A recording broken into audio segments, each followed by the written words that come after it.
So we decided we want to go to Charleston, South Carolina to have this little baby moon. And because we have accumulated so many credit card rewards points, we were able to stay at a really awesome hotel, which was just kind of like an amazing place to stay and to do it completely for free. And then on top of that, we were able to fly there for free.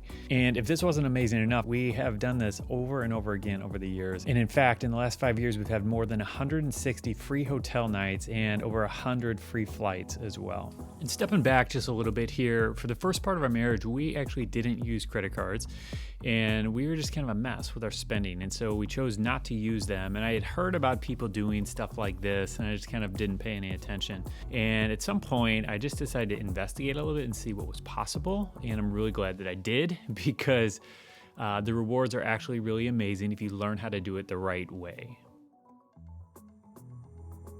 And so first thing you need to know is that if you ever carry a credit card balance, if you ever don't pay your credit cards off in full at the end of the month, there is absolutely no point trying this or doing this at all. Any of the benefit that you think you would see from doing this is just all kind of lost by the interest charges that you're paying. So there's just absolutely no benefit even trying this if you aren't consistently paying your credit card off every single month. Additionally, the next thing that I learned is that while many people have rewards credit cards that they might have gotten from the bank or whatever, the reality is that 99% of them are terrible. And most likely, if you have a rewards credit card, it isn't really going to help you very much in terms of actually getting a lot of free travel. So being the money nerd that I am, I decided to dive in really deep. I actually opened up, I think, about 15 different credit cards to try to figure out which ones were the best, which ones were going to give me the most bang for my buck, and really help me to maximize my travel rewards.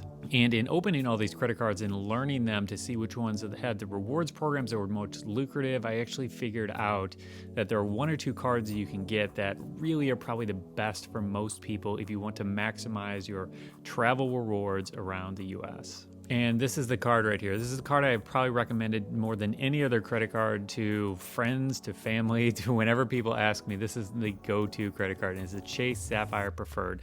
Now, one of the main reasons that we like this card so much and that it's helped us travel so much is because any of the rewards that you get go into the Chase Ultimate Rewards portal. And then from there, you can transfer them to a whole bunch of different places. And so in our case, what we do to maximize our travel potential and how far we can go in as many trips as we can, we always fly Southwest and we always stay at Hyatt hotels. And just by keeping that really simple system, it doesn't take up much time. It doesn't take up much mental energy. Most cities that we go to, Southwest flies to them and there are Hyatt hotels. And if we can do that, then we can stay for free pretty much every time. So like I said, when you spend with this card or when you sign up for a card, you'll get a big bonus of Chase Ultimate Rewards points and you can transfer them over to your Hyatt account. And so then they can move right over there and then you can book your Hyatt hotel directly from your Hyatt account. Or you could transfer them to Southwest and then you can book flights directly from your Southwest account. Or if you don't like either of those, there's a whole bunch of other airlines or hotels that you can transfer the points to. But we have found that using Southwest points, our rewards go further than any other airline in the US. And the same with Hyatt. We have found that staying at Hyatt's, our points go so much further. So just to give you a quick example of what this looks like, when you sign up for the Chase Sapphire Preferred card, they often have a bonus of 50,000 points just for signing up.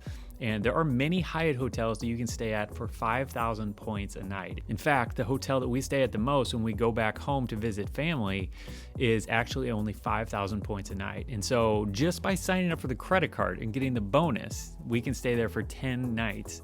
Just that alone, not to mention all the points that we gain just from using the card on a regular basis and trying to put all of our spending on it. And by contrast, there's many hotel lines where the cheapest hotel might be 25,000 points.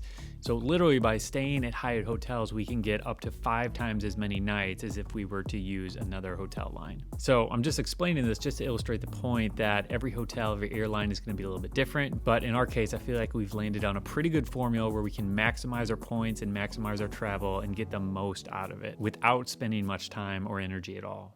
All right, so every time I'm talking to people about this, I get a lot of the same questions. And so I'm going to answer a whole bunch of them here as quickly as I can. Does this process only work with sign-up bonuses, and do you have to open a whole bunch of different credit cards? And the answer is no. So originally I did open a bunch of credit cards to try to figure out what the best system was. But in reality, I have only opened maybe 1 or 2 credit cards in the last couple of years. I have stuck with the Chase Sapphire Preferred and then a business card, which I'll get to in a little bit. And while you do get a whole bunch of bonus points from sign-up bonuses when you sign up for a new card, that is definitely not the only way to earn. And in fact, most of our earning is not from sign-up bonuses. Okay, so if that's the case, then how do you earn points? And so while this might be obvious to some, the simple answer is that you spend on the card. You use the card for as much as you possibly can. And like I said before, we use it on everything except for the mortgage. Everything we can possibly put on the card, we put on our credit card, and so that we can earn points on those purchases. All right, so you're getting free travel, but are you staying at hunk-of-junk hotels, or can you actually stay at some nice hotels? And the answer here is that we have stayed at some really, really nice hotels. So like I said, we stay at Hyatt hotels almost exclusively, and there are no junk hotels in their line. And the lowest level hotel in the Hyatt line is the Hyatt Place Hotel. And these are still really nice hotels. They're very stripped down. They're not super fancy. They don't have tons of amenities, but they're just nice hotels. And almost everything else in the Hyatt line is just really, really nice to off the charts nice. And in the case of this recent trip that we took to Charleston, we decided we didn't want to stay at Hyatt this time. We want to stay at something a little bit fancier. And we ended up using our points to book this boutique hotel called the Dewberry. And it was just an amazing experience. Such a great baby moon that we had to have. And it was just such a fun and unique hotel to stay at. And we just really enjoyed our time there. But the bottom line is that you don't need to stay at junk hotels. And in fact, you're going to be staying at pretty nice hotels if you follow the system that we followed. So another question I get a lot is, what's the catch? And people just assume that there has to be some catch. And there aren't any catches per se, but there are two things that you need to know. And the first one is that if you open the Chase Sapphire Preferred card, or really any Chase cards, there are minimum spending requirements that you need to make in order to get the bonus. Now, you don't have to get the bonus, and you can just use the card to get the points, from your spending. But if you want to get the bonus, they typically have a minimum spend requirement over the first 3 or 4 months. And so typically what this looks like on a lot of cards is they'll require you to spend like $3,000 over the first 3 months, which comes out to about $1,000 a month. And that's not going to be possible for everyone, but for a lot of us, spending $1,000 a month on different bills or groceries or things for the kids or household goods, that's, not too uncommon for a lot of us. Now, the next thing you need to know is that most cards have an annual fee. And most of the time on the Chase cards, it tends to be about $95 per year. And sometimes they waive it in the first year, but to be honest, I just don't care about that. The amount of free travel that we get so greatly offsets that $95 a year that I don't even think about it. But because that fee is there, I make sure to close up any of the credit cards that I'm not using just so I'm not charged that fee. Now, sometimes people ask me about what the interest rate is on the card, and to be honest, I have no idea, and I don't care because I never pay interest charges, because that's the whole point. If you're paying interest charges, then you shouldn't be doing this, and really you should try to cut off all your credit cards. And at some point, the conversation will lead to, well, how do the credit cards actually make money? And the answer to that is that being in the credit card business is probably one of the most lucrative businesses you can be in, because they make money by charging us fees if we don't pay our balance off in full at the end of the month. But then additionally, they charge fees for every merchant who accepts credit cards. So this extends all the way from Amazon all the way down to your local farmer at the farmer's market using Square to accept credit cards. And for every single one of those transactions, the credit card companies are charging a fee, and they're getting a percentage of every single one of those transactions. So the bottom line is that credit cards have no problem making money. And even with paying out all these rewards, they are coming out way ahead. So all in all, this credit card reward stuff has had such an impact in my life, because I remember how expensive it is to take a vacation and pay for everything out of pocket. And hotels are not cheap, and flights are not cheap, and buying food, when you're on the road is not cheap. And it just all adds up to a really big, expensive thing. And that's why I just feel so blessed that we have gotten as many points as we have and been able to travel for free as much as we have. It's just been an amazing, amazing thing. But I do want to reiterate this one thing, that if you're focusing on paying off debt, if you've been struggling with credit cards in the past, this isn't for you.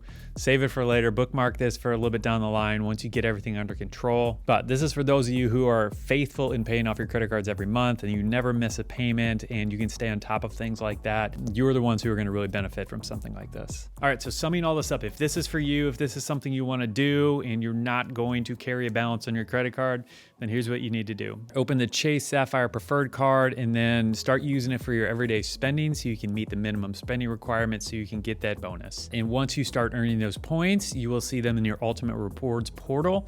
And if you want to make the most out of your rewards and get the most benefit as you possibly can, transfer them over to Southwest and fly from Southwest, and transfer them over to Hyatt and stay at Hyatt hotels.